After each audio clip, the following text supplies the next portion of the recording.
வணக்கம் நண்பர்களே, அனைவருக்கும் இனிய வணக்கம். தமிழக அரசு போக்குவரத்து கழகம். போக்குவரத்து கழகங்களில் வந்திருக்க முக்கியமான வேலை வாய்ப்புகளை குறித்து தான் இந்த ஒரு வீடியோவின் வாயிலாக நம்ம பார்க்கலாம். போக்குவரத்து கழகத்தில் கடந்த 2025ஆம் ஆண்டில் நிறைய முறைகேடுகள் இருக்குது அப்படின்றத குறிப்பிட்டு சொல்கிறாங்க.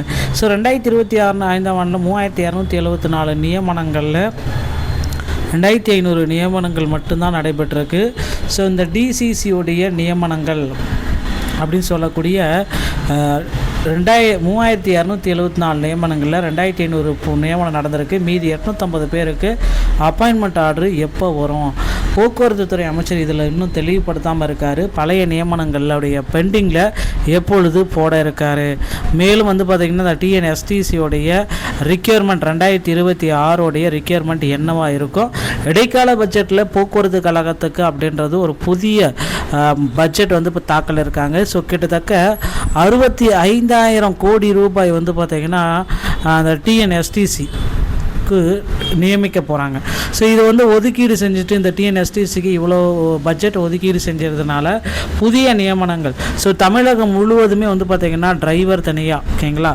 டிரைவர் தனி, கண்டக்டர் தனி, இந்த கேட்டகரி மட்டும்தாங்க எடுக்க போகிறாங்க. இதுவே பார்த்திங்கன்னா 28,000க்கும் மேற்பட்ட நபர்கள் பார்த்திங்கன்னா போக்குவரத்து கழகத்தில் எடுக்க போகிறாங்க. நீங்கள் இப்போ இருக்கிற டைமில் என்னென்ன விதிமுறைகள் எல்லாமே பின்பற்றி ஜாயின் பண்ணணும் அப்படின்னு பார்த்தீங்கன்னா டிரைவிங் லைசன்ஸு, கண்டக்டர் லைசன்ஸ், இது எல்லாமே தமிழ்நாடு திறன் மேம்பாட்டம் இந்த ஸ்கில் டெவலப்மெண்ட் சென்டர் மூலமாக போயிட்டு நீங்கள் ஃபஸ்ட் எய்ட் சான்றிதழ், அந்த சான்றிதழை வாங்கி அதை கொண்டு ஆர்டிஓ கிட்ட காட்டினா மட்டும்தான் உங்களுக்கு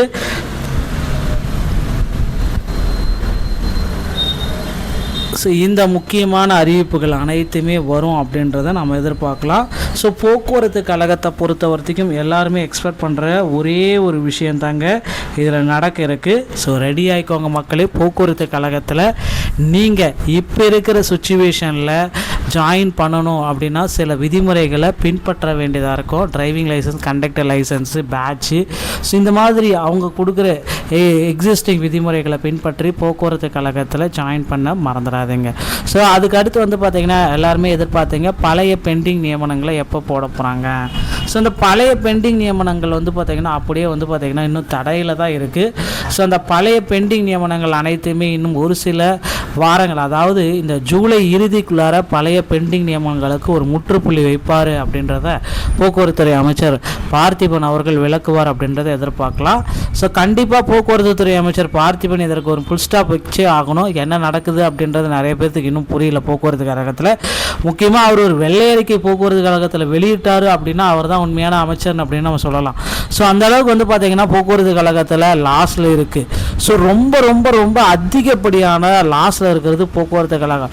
எவ்வளோ லாஸ் ஆகிருக்கு, எதனால் லாஸ் ஆகிருக்கு, இனி லாஸை சரி கட்ட போக்குவரத்து கழகத்தில் என்னென்ன மேம்படுத்தப்படும், போக்குவரத்து கழகத்தில் இலவசங்கள் வெற்றி பயணம் திட்டம் கொடுத்தா என்ன நடக்கும், அதனுடைய மக்களுக்கு அதனால் என்னென்ன நன்மைகள் கிடைக்கும், இது எல்லாமே பார்த்திங்கன்னா போக்குவரத்துறை அமைச்சர் விரைவில் வெளியிடுவார் அப்படின்றத நம்ம எதிர்பார்க்கலாம். மக்களே, நீங்கள் இப்போ இருக்கிற டைமில் போக்குவரத்து கழகத்தில் கடந்த டிசிசியோடைய நியமனங்களுக்காக பெண்டிங்கில் இருந்தீங்க அப்படின்னா உங்களுக்கு ஒரு மகிழ்ச்சியான செய்திகள் வர இருக்குது. இந்த ஜூலை 25ஆம் தேதிக்குள்ளார டிசிசியோடைய மறு நியமனம் நடக்கும் அப்படின்ற மாதிரி சில அதிகாரிகள் தரப்புலேருந்து அன்அஃபிஷியலான தகவல்கள் நமக்கு வந்திருக்கு. கண்டிப்பாக பொறுத்து நம்ம பார்க்கலாம். போக்குவரத்து கழகத்தில் புதிய அறிவிப்புகள் விரைவில் வெளியிடப்படலாம். Driver, conductor, AE, JE, technical assistant, இப்படி அனைத்துமே 28,000 காலி பணியிடங்கள் ஒதுக்கீடு செய்ய போகிறாங்க. மெக்கானிக்கு, ஃபில்டர், இந்த மாதிரி கேட்டகரியில் பார்த்திங்கன்னா ஐடிஐ முடித்தவங்கள நிறைய பேர் எடுக்க போகிறதாகவும் தகவல் வந்திருக்கு. பொறுத்து நம்ம பார்க்கலாங்க. டிஎன்எஸ்டி சம்மந்தமான செய்திகள் அனைத்தையும் நீங்கள் உடனுக்குடன் பெற நீங்கள் நம்முடைய சேனலோடு இணைந்தீர்கள். நன்றி, வணக்கம், தேங்க்யூ.